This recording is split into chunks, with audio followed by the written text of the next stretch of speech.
Before the episode starts, we ran into some problems. Some of you may have already seen, some of you may have not, where we had a copyright claim and issue with a company that's not technically the license holder or Kyoto Animations themselves or anybody, and they kind of operate as like a third party.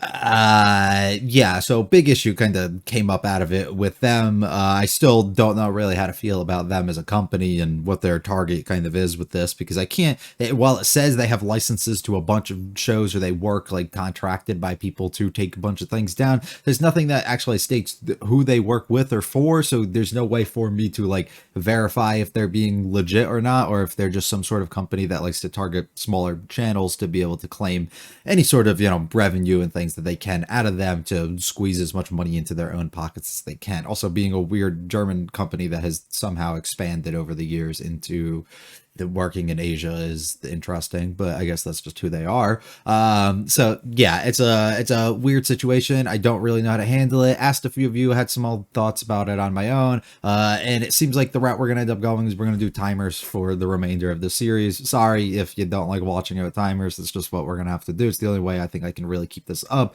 without having to fight future battles and things. So there will be timer reactions going from this point forward for Miss Kobayashi's Dragon Maid, and hopefully that will prohibit any issues that we end up having with copyright, specifically on this series. They might arise in other ones, but we're going to have to deal with it for what it is. And also in the discussions, when I am talking about the episode, I won't have visuals on screen, so I'll try and structure the discussions a little bit different. This episode's going to be different because I'm not under the assumption as of recording it, like when I recorded it, that this was going to be a problem. So I'm inserting myself in here, and you're going to see me again right after this intro section to count everyone in for the timer. The plan is also going to be, there's going to be a link. I don't know the site just yet at the time of me recording this, but I think it's probably going to be Pixel Drain or something, and we're just going to upload the version of this with the actual like picture-in-picture version, so you guys can download and watch that. I used to use Streamable, but for some other series, but yeah, I have to pay monthly, and I don't want to spend money on things that are completely unnecessary up to this point. So I'm just gonna kind of do this the way that I can here to allow you guys to have like a download link of some sort to be able to watch it. If you don't and you want to just pair up your timer. If not, I get it completely, but it's what we have to do, and it's the only way that we can, and I don't want to stop watching the series just because. So, and I don't want to keep risking it further. They're going to claim future videos and we're just going to lose the channel in general over that. Like, it's just stupid. So we're just going to play with it. So thanks very much for watching. Hopefully you guys enjoy. Cue the intro. I'll be back in a couple seconds. Dragon Maid S, or season 2. What does the S stand for? I don't know.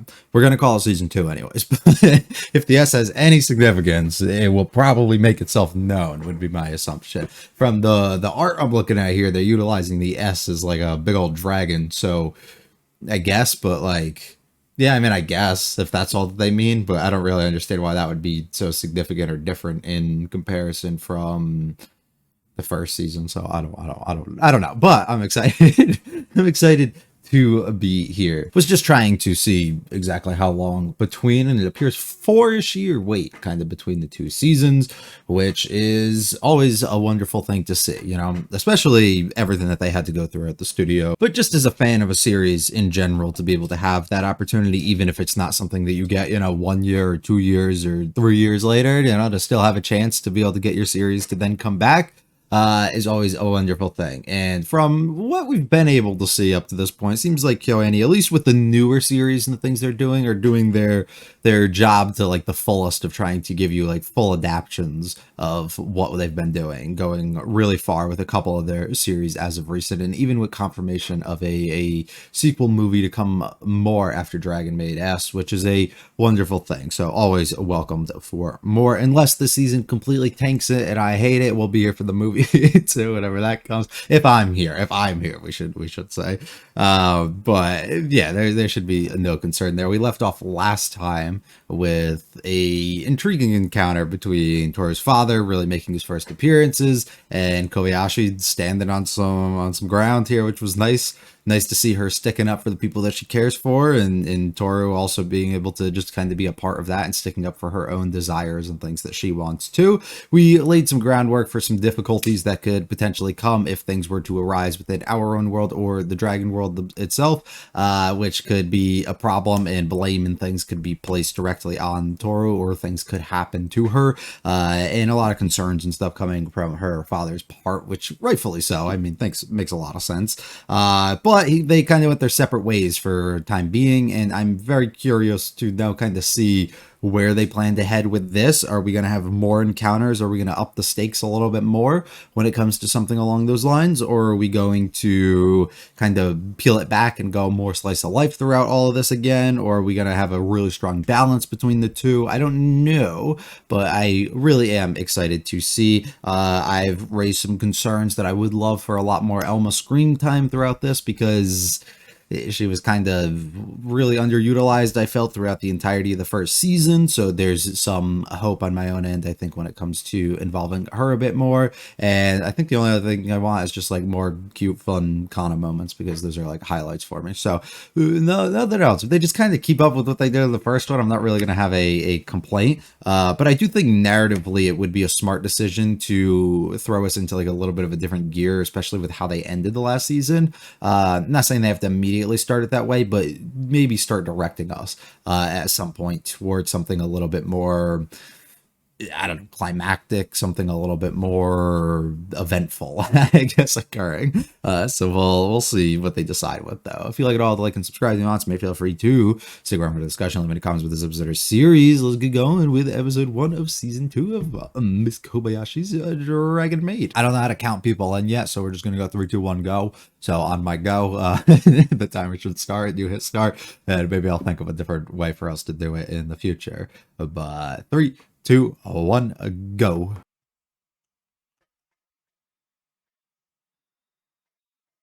Yeah.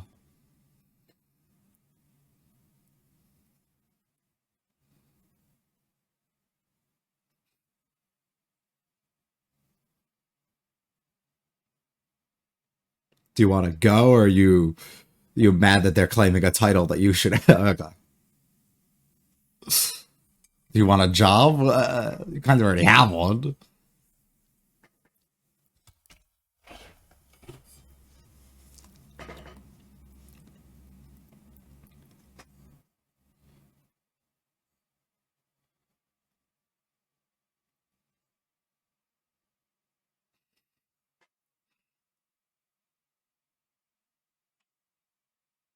She probably fell in love while she was there. Honey, I'm home.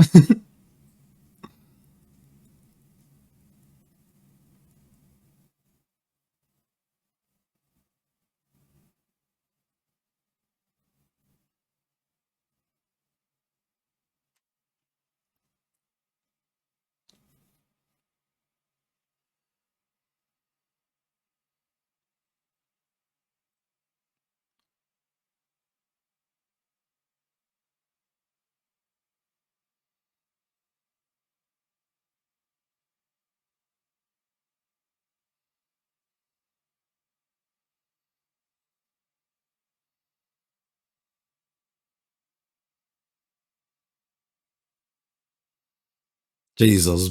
Oh my god. The different outfits are crazy.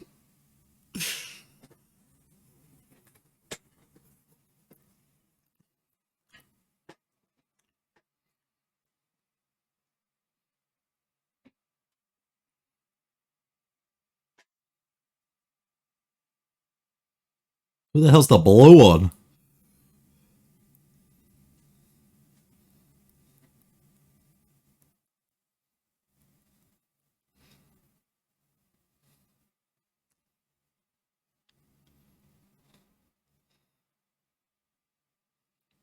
Does Toru get like abducted or something? Why we go through that little desert journey?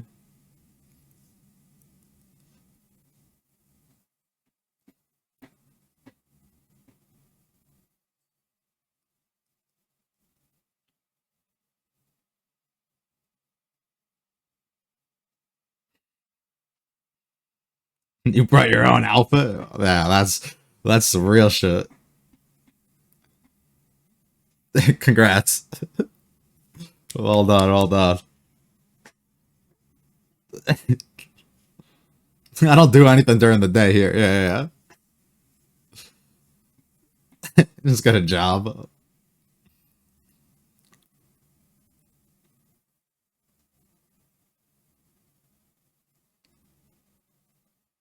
Yeah, I don't know about that. Yeah, you got an expert right in front of you.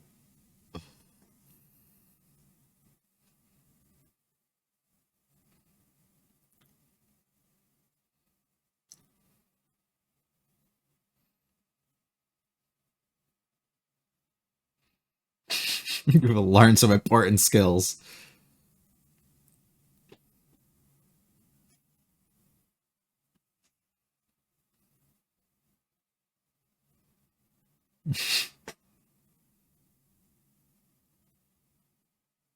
Kobayashi's gonna be in heaven. Yeah. Oh, lots of tours.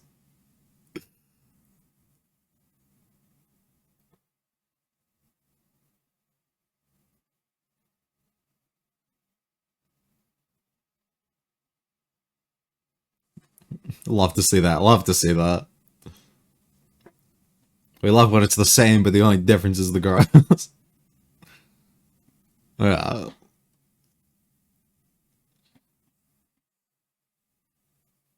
That's one of the maids? Probably not, right? Sorry that happened to you.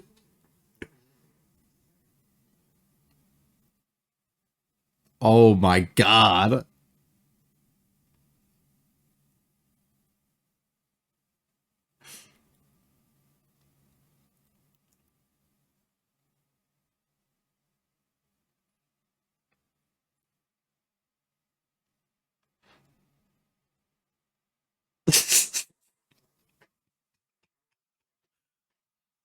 We're so lucky for you. How'd she get that?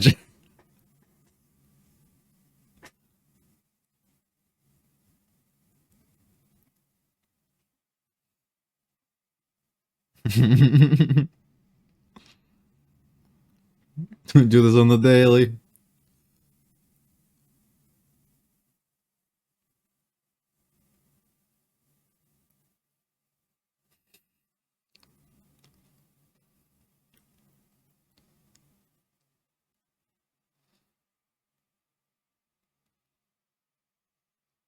Her walking around without the tail's crazy.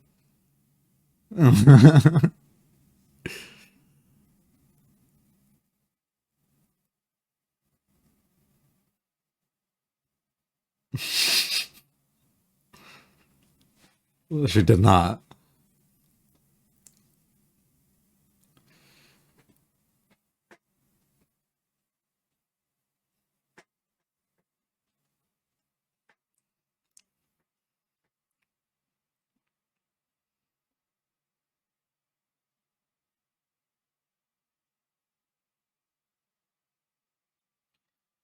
But, Toro.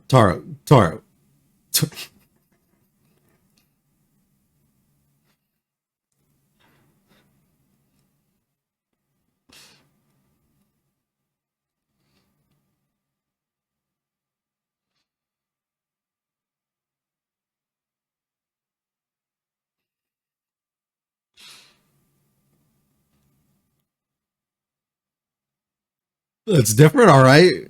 It got the heart in it. The trifecta. I'm glad she's having fun at least, you know? Yeah.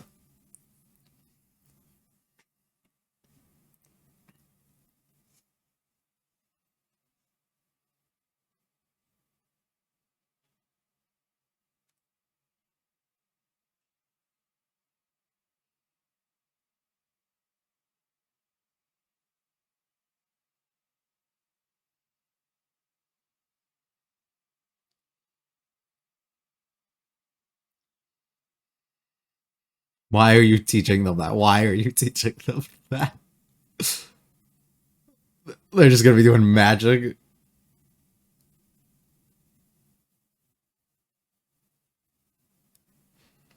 Oh no.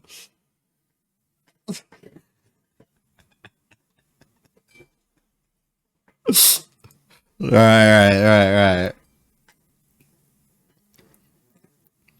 These are the issues that your father warned us about that could potentially come into this world.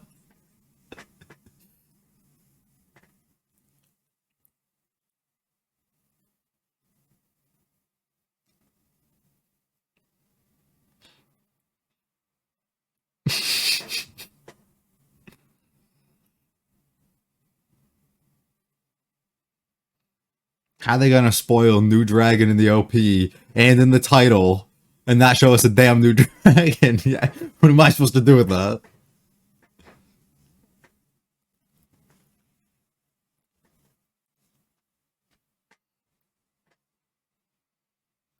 This place is important to me.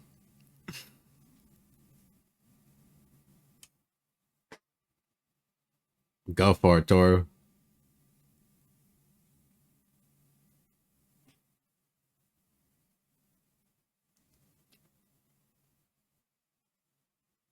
Overseas doing what?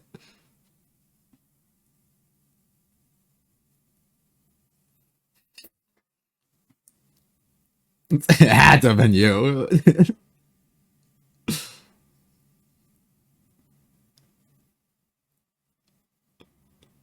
She was having the most chill time with them.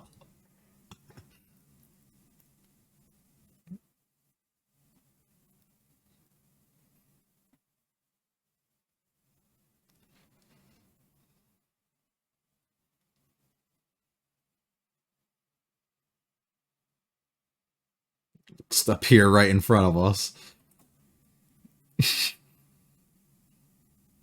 Okay.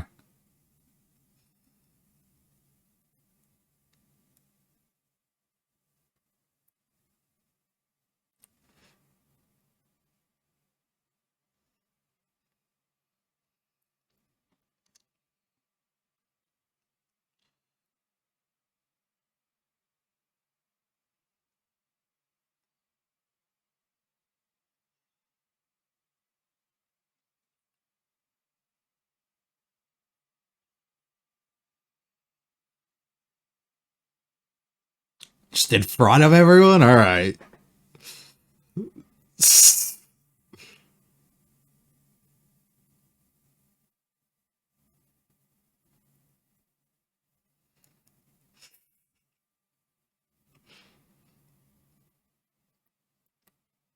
funny how you came for tour, but you're surprised somebody else would.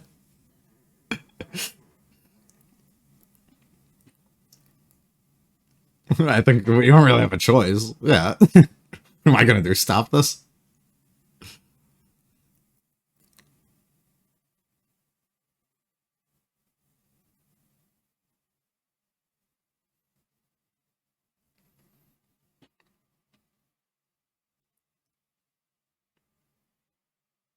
The effects are super cool on all of the abilities so far this season.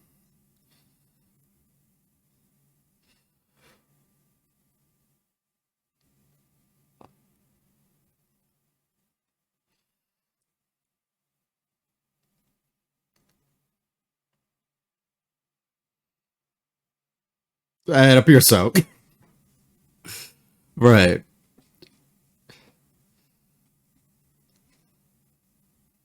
I don't do that. Yeah, I'm not with them.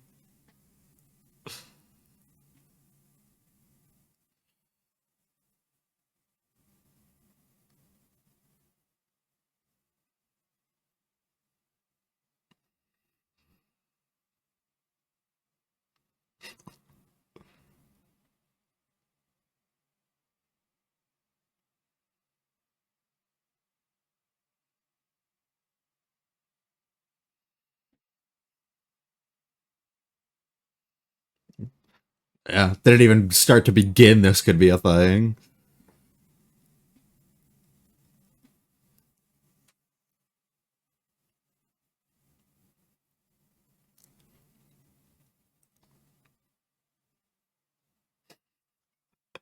I will bribe you.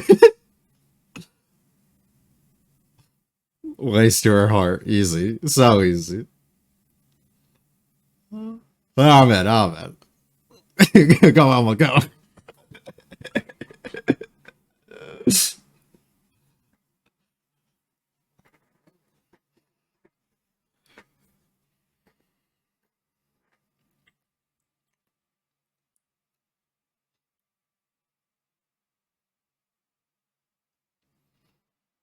Why do all the dragons have the most absurd builds?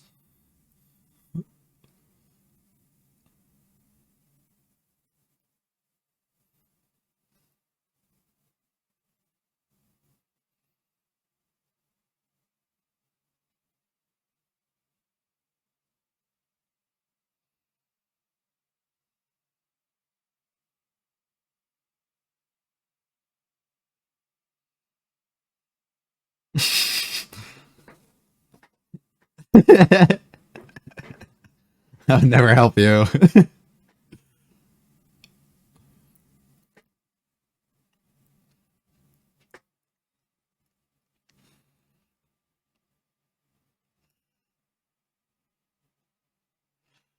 Holy fuck. It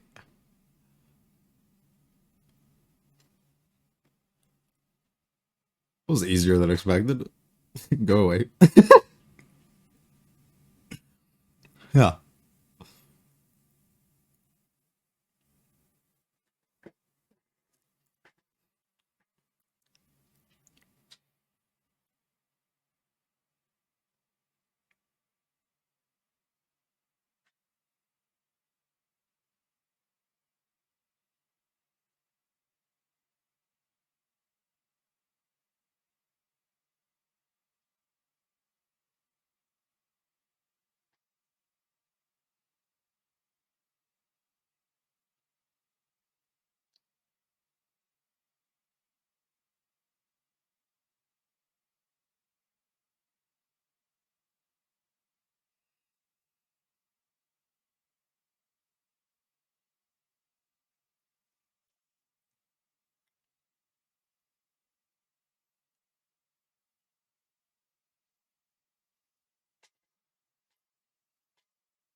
Who is this person?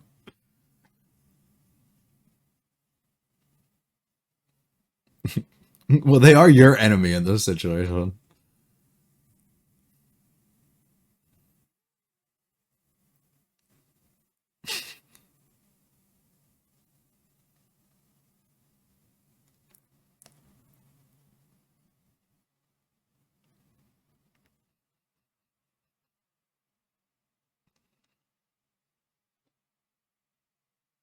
What is happening? For train there.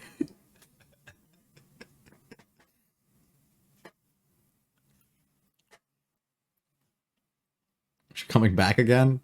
Oh my god.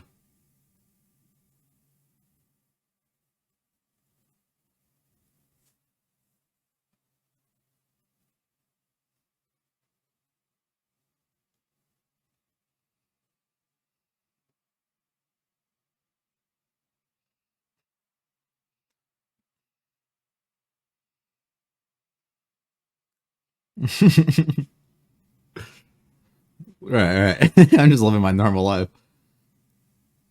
Her? No.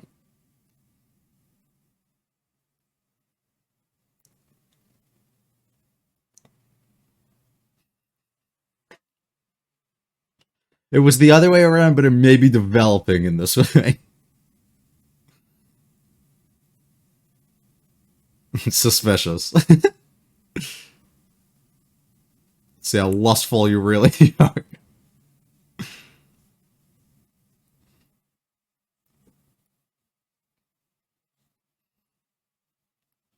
Jesus Christ.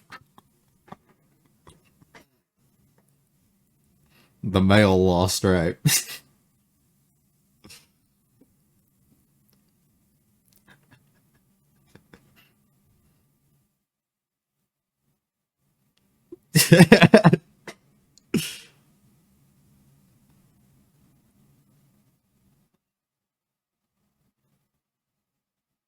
No, go away. Making things difficult. She's so tiny.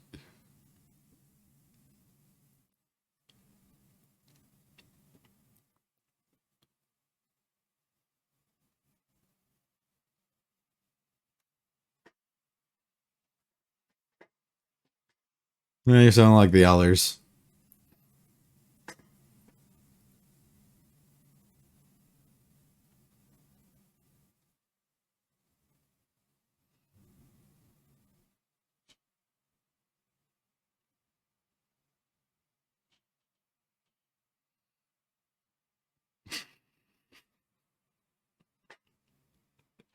What? You're not saying anything important.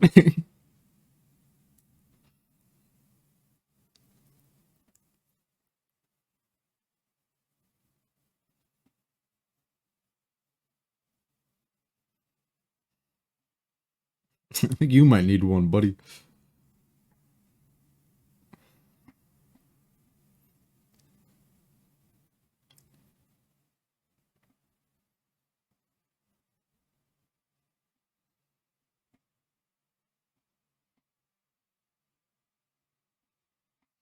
That's how a lot of people feel in general.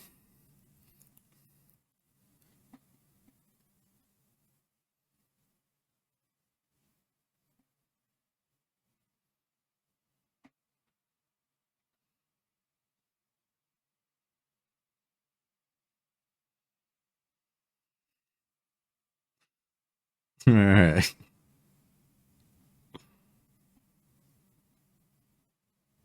That's how she thinks, yeah. It'd be chill if everybody thought that way, but I don't know.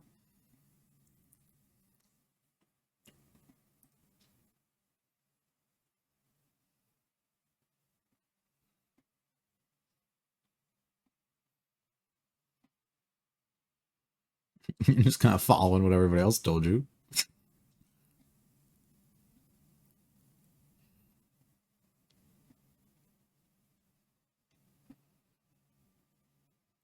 Hmm.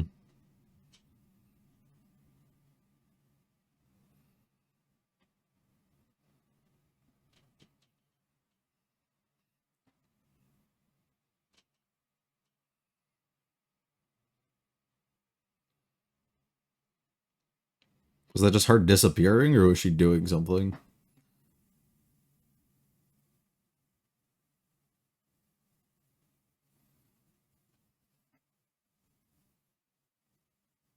Did she?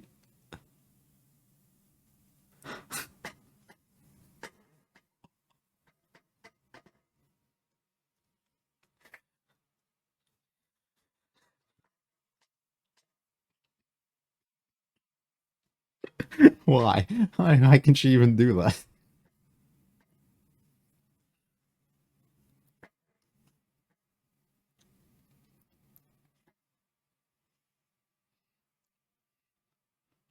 Why'd they fuck with Fafnir like that?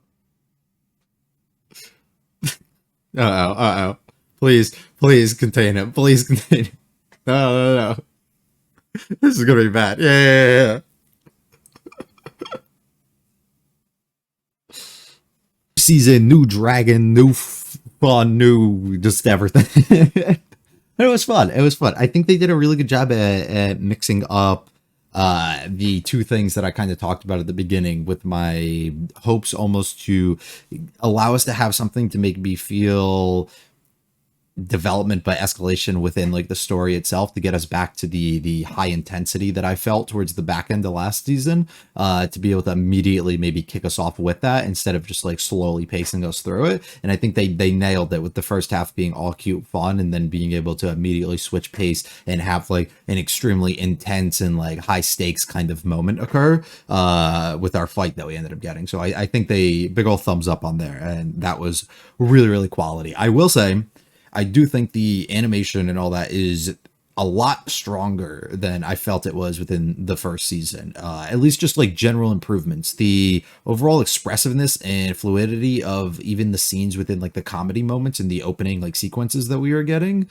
felt just a little bit more fluid than I felt like the first season actually was, which is always a big old thumbs up to see some improvement there on the production. And then the fight itself was a lot stronger in my opinion than any like the big action moments that we got within the first season too. So I'm more than thrilled to see exactly where we are. The effects and overall coloring when it came to the different like magic abilities and all of that stuff was really strong too, and they look really awesome, and they just feel like there's something that's like they feel fitting within the environment, but at the same time feel like otherworldly. And I think they did a really good job at nailing it without making them feel like some shows you'll see like when they do like magic stuff, it's just like pretty repetitive within the systems that we get and the way that they get kind of displayed and animated, which can be a little bit boring or just underwhelming to see. Whereas here I felt that they were all really unique and had like special little moments to them that made them kind of stand out, that I definitely really enjoyed. So I'm very excited to see just the overall direction that we had with the series. And even if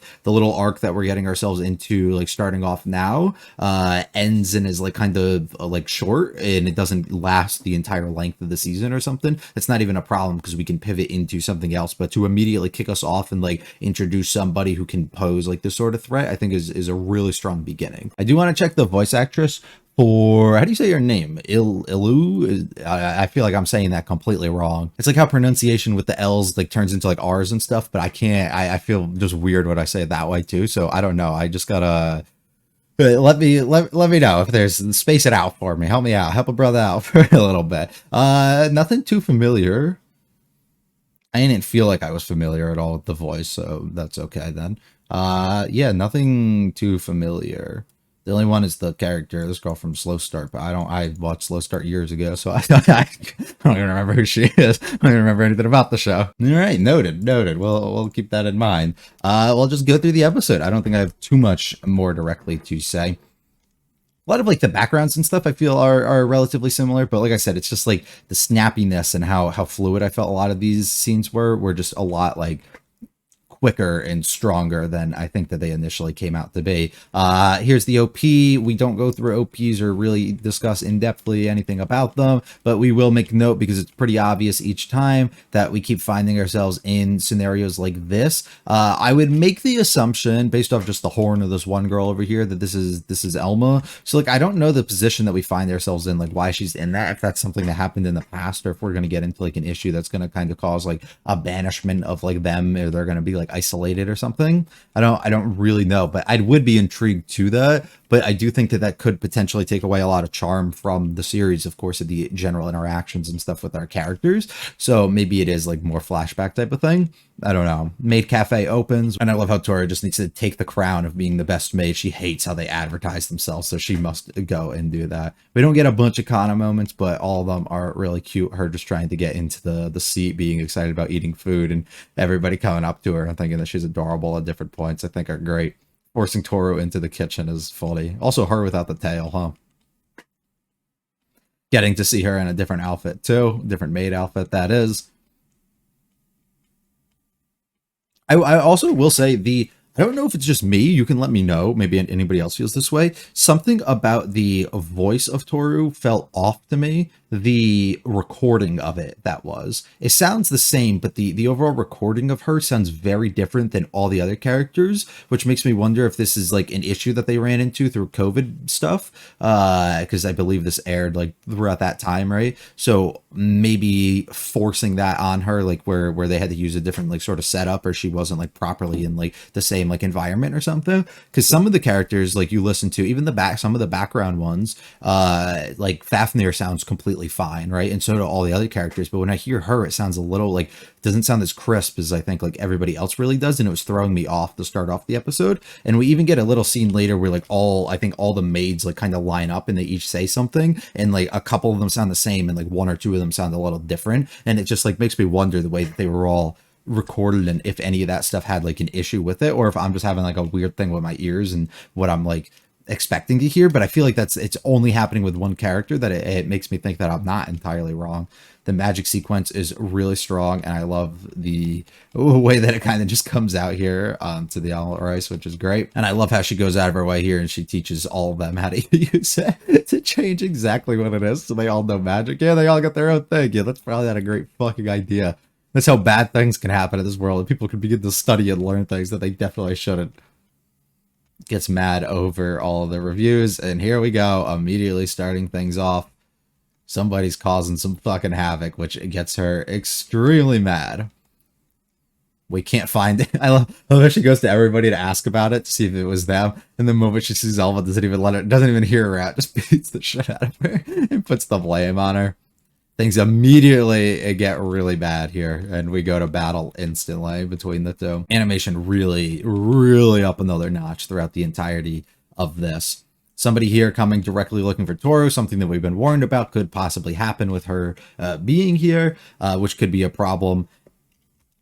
It literally happened with Elma. I mean, the more people who are going to take an interest in why she's gone or where exactly she is, this could cause a lot of problems. I love how her ability comes straight from the tits. Like, it's so stupid, but I love it. I will say her proportions are insanely, like, off. Like, I just don't understand it. They talk about later, like, with the lustfulness and how, like, special she thinks she is because of how big they are, but it's like you get to a point where the proportions are so off that it just doesn't look natural, and it's just not a plus for you at all, you know. Like, if anything, it's a negative because you look so, like, weird with it, right? I don't know, maybe I'm the weird one for thinking that way. Overall, really strong sequence, learning that nobody else can really help here, and then I love how we're able to directly bribe Elma through use of food and everything to help us and put up the barrier so Toru can go all the way out here. And then I love the questioning of her own ability. The eyes are really cool, and I love those shots. But I love the questioning of, like, you know, I'm losing myself in a way that I'm, like, almost comfortable that I destroy everything just for this person, but then it destroys, like, the place that they're coming from, and then I cause the havoc and all these things onto these other people and onto the race of the person that I essentially love, but then also the things that I've been warned about directly through, like my father, like all these other concerns and the things that I've constantly said I wouldn't do, and not being able to maybe keep a clear mind throughout all of it. It's a difficult thing for you to do, which forcibly almost makes like a reevaluation of your own standings and what you're actually capable of, and if you can stay true to your own word and what you're saying. I love her throwing her through the little portal here. Yeah, let's do away with you. Let's get you out of here. Just wanting to be in a place with Kobayashi. But then once again questioning if it's okay for you to be here if you're potentially putting this person or the others around you, even if it's, you know, just in risk in general, because then you could be taking away the place that that person loves too. Gets her really intrigued when it comes to Kobayashi, and she goes out of her way for it. I love Lakoa dancing every time he plays. And we have a conversation with her, and we find out that she really likes Toru, and she thinks that she's basically just seducing her, which is the whole big issue here. She doesn't really get what's going on between the two of them. Little conversation, once again, the not understanding, being brought up and taught one thing constantly, and the struggle that you have. It's a racism type of thing that typically can happen. Well, the father himself had fair warnings with the certain things that he was saying and good reasons for backing a lot of it up. The general idea that we can't coexist and that it's like impossible to do so is just like things that you're brought up and are instilled in you through like parents and like those that have come before you, as opposed to you learning for yourself and like kind of going out there and realizing that these people are just full of a bunch of shit.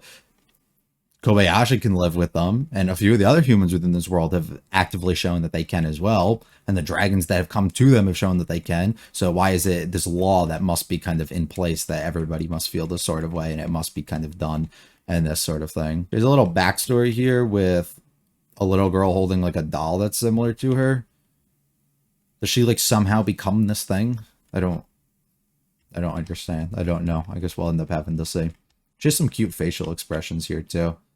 Yeah, that's the problem. It's because you're a girl, and somehow she has the ability to give her a cock. So I guess we're gonna have to deal with that. Do not ban Fafnir. Why the fuck would they ban him?